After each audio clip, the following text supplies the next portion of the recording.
Welcome in, second cousins. It's not so great to see you under these circumstances. The Orlando Magic fall apart in the fourth, Pich, and lose to the Chicago Bulls 110-98.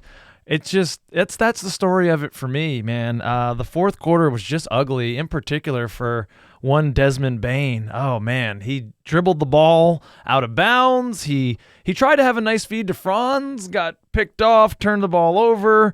Then he's driving the ball, and Paulo and Franz, our two stars, are standing at the three-point line waiting for a shot.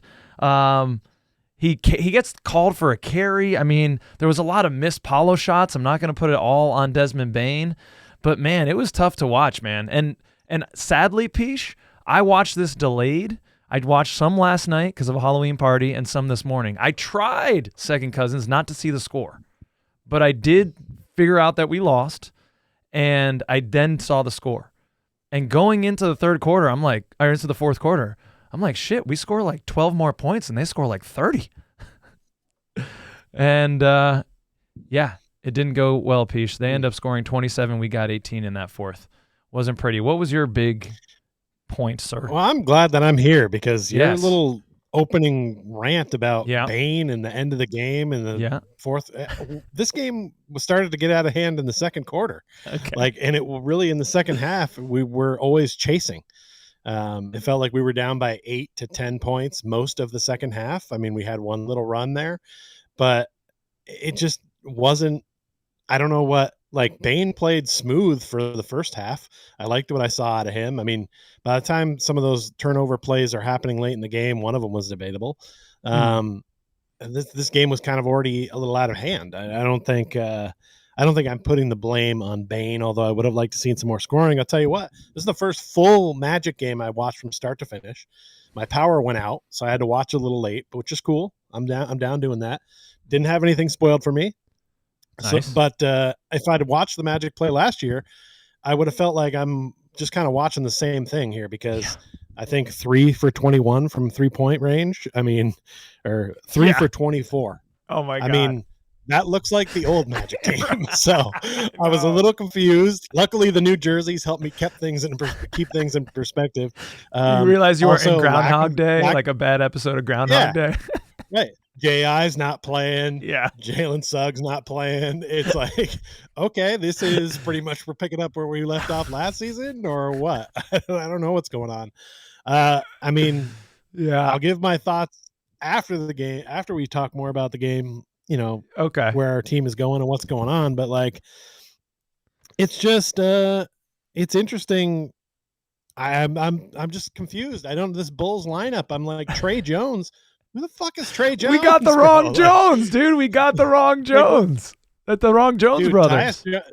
We got the wrong guy that you wanted because Jalen Smith was kicking our ass in that game. I was going to save that till later. That was my question, Pich. I was going to say, who on the Chicago Bulls am I about to talk about? And you got it. Jalen Smith, dude. I would have known. 16 points, he played well. 3 boards, an assist. He was all over us. That's a guy that I talked about 3 years ago. Thank you, Pich, for that affirmation. Second cousins, OGs, you know that one. All right. Sorry, Pich. I had to interrupt there. That's all right. Patrick Williams, I didn't even know this guy was still in the league. He was a problem for us. Like it was like they're bigs, like even Vooch, right? Like Vooch was eating. Vooch is going to do what he does. Yeah. Their bigs just like outshined our bigs, right? And it's like you look at the stat line, and this is why, like, he comes up a lot, but he had 13 rebounds and 8 points. So people are thinking, okay, well, Wendell's doing enough.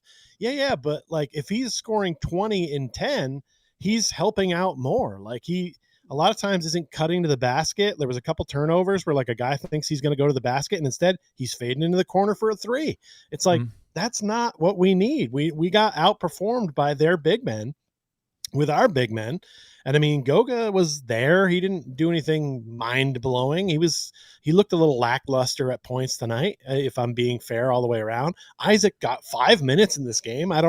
Is he healthy or is he not? Because like, what was the point of, what do we sign this guy for 5 minutes a game? Like, what is the point of that? Like, I get that probably you can tell like I felt like our starters played well in the beginning. when we got up. But then it seemed like once we got into the bench unit, we weren't really sure. Like, I Yeah. think we're still working out what that bench crew is going to be like. I'll tell you right now, Anthony Black is looking good. Okay. Looking very good. Okay, so my sixth man of the year potential dark horse is still in the play, Pich. It's still in the play. He's in play. He's in play, man. He played well. He played confident, which is something that I didn't necessarily see from him in year 1 and 2. And like, or really game 1 and 2. this This is your first full game. Game 1 or 2, he did not look as good. This is his best game of the season. I was happy to see that from him.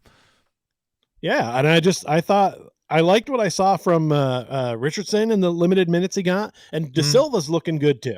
Oh yeah, I like what he's doing out there. He cuts. He does. He really Browns Franz, right? Like he loves to cut. Yeah, he loves to get those easy baskets. He's a hustle player, and he plays good defense. So I mean, like he's gonna stay in that lineup for Mose. But when it comes to your boy Tyus Jones, man, he can't play defense. So I don't know how much he's gonna see the court with Coach Mosley at the helm. I think at some point he's gonna have seen enough. And we saw Jet Howard early in the game, which I was like, wow, look at him go and look at his new hairstyle and what's going on here. But still kind of the same old dude. Like he's just there. He's just filling out a roster spot. So I got to imagine that this game might be different if we have Suggs and we have Moritz, but we didn't. And when we talk about this team and their future and everyone thinking, oh, it's really high and ESPN does a sim and the Magic are in the finals. And it's like, whoa, timeout. Yeah. We just lost back-to-back home games to the Hawks and the Bulls. Yeah. Okay. A depleted Hawks and Bulls teams. Yeah. No, Pich, this Bulls team's not nice. I'm totally with you on that. Oh, hey, there I am. I got ahead of myself on the excitement for this squad. Okay, we bring in Desmond Bane. He's lauded as the perfect fit. He's not going to take the touches away from Paulo or Franz. He's just going to kind of seamlessly fit in. It's all going to go together very easily. And so I'm feeling and expecting, and I think the team was a little bit too, that we're just going to take off and we're going to be good and other teams are going to respect us. Guess what? This team, we haven't won shit. We haven't done shit. And nobody owes us any respect. The refs don't owe us any respect for fouls. And that's something that's pissing me off. Paulo is bitching and moaning about calls, and numerous times his guy's scoring on the other end. And he's not the only one on the team. And it starts with Jamal Mosley. His body language he's upset too. He's frustrated. We got to stop getting frustrated with the calls. We got to create our own offense. The pace stuff, it's a new thing. So I think that there's going to be some growing pains. Desmond Bane isn't as plug-and-play guy as we thought. I saw a quote, and I'm paraphrasing it, but essentially he was talking about how he's never been, and this was meant to be a compliment, he's never been in a pick and roll where he's not the primary guy that the defense is worrying about. And he's talking about playing in a pick and roll with Paulo Banchero. That's going to be a mental adjustment.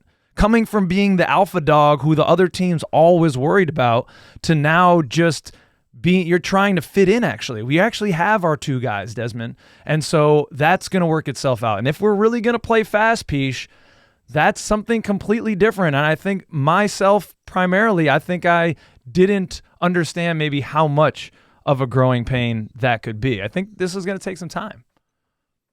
Yeah, the play style was definitely a lot different. It was a lot looser. There was a lot more turnovers. It was crazier. Yeah. A lot of end-to-end play. I mean, it was exciting to watch, but it was just like, oh, this is not like the team that I recognize. Like earlier, I pointed out all the things that were the same, but this was the thing where I was like, oh, this is different. And I'm sorry, but like Dane was 7 for 12 from last night. That was one of the best shooting performances on the squad. He was only 0 for 2 from 3, but it's like, why are you only shooting 2 threes? I thought we brought you here to shoot threes. Yeah. Put up more than 2. Like, well, he put up 8 last night and he only made 1 of them, but I wanted him to keep shooting. Yeah, only 2. That's not enough. He put up 8 last night. Yeah. Or 2 nights ago, I'm sorry, on Saturday against the Hawks. Okay. He went 1 for 8. But yeah.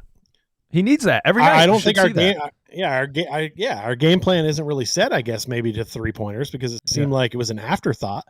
And it's frustrating to see some of the same old habits, but the thing I liked about what I saw with our team was Bane. I'm sorry. I think he's a smooth player. He's a confident player. He can get himself a nice 2-point shot. He doesn't have to be a 3-point shooter, which I like. I like somebody that can get you a bucket. And we've always kind of been like, okay, we want to leave either Franz or Paulo on the floor at all times. Now I feel like we can have Bane out there. I still feel like they want to lean towards one of them out at all times. But Bane is a good calming presence, and his ball handling is going to be huge for us because we don't have that 100% number one, point guard. And I think his ball handling and movement, it really moves things. I think it's good. I think as the team starts to gel, some of this stuff's going to work itself out. Some of these turnovers got to go away. The turnovers. And we have to play a little bit better with the ball because the turnovers were just, it was just too much. 20. And you said we didn't fall apart in the fourth, Pich. 12 of those were in the fourth quarter. I mean, we were just coughing the ball up left and right. And yeah, it's the same old magic goes. What's the final 3-point percentage? 12.5%, Pich. Yeah, I mean, that's gross. This is why, like, when we were talking in the offseason, I'm like, all right, one guy's come in. It hasn't made everybody else good at 3-point shooting. Clearly. It would be nice to see some guys step up and hit those threes a little bit more. Honestly, Wendell hit 1 3. He had 8 points, but 5 of them were from the free throw line. Yeah. So it's like, go ahead and feel like you're going to make more of an impact there, big man. I mean, he's a great pick setter. You'll never hear me say anything wrong about him setting a pick, but when you think about what setting a pick is, it's standing there. So like, he is good at it. There is an art to it. I will say that, but like, honestly, it's standing there. So like, it's just, he's doing enough to like stay off a lot of people's radars, but for people who watch the game and like go, what's a part where we could get more from someone? That's a part. And when you think about the money that's being spent towards those positions, clearly we have a lack of an inside big that people are fearful of getting inside. Too many little men for them were getting inside last night and scoring buckets in the paint that like they shouldn't even be thinking about throwing up a shot in there, but they're just doing it. Like Kevin Huerter plays 29 minutes. I mean, I just couldn't believe that this Bulls team was beating us while Bucelis was having an off night. Bucelis reminded me of Franz from 2 years ago because the refs had no respect for him. He couldn't get his game going. He was frustrated and he was out and he didn't play a lot of minutes. And I felt bad for him because I'm like, you hang in there, young lad. At some point, you'll get these calls and you'll rise. Putting up a Jeff Turner stat line, 6 fouls, 5 points. That's game, young man. Needless shade to Jeff Turner. I mean, he gives it to himself. He ribs himself on the show.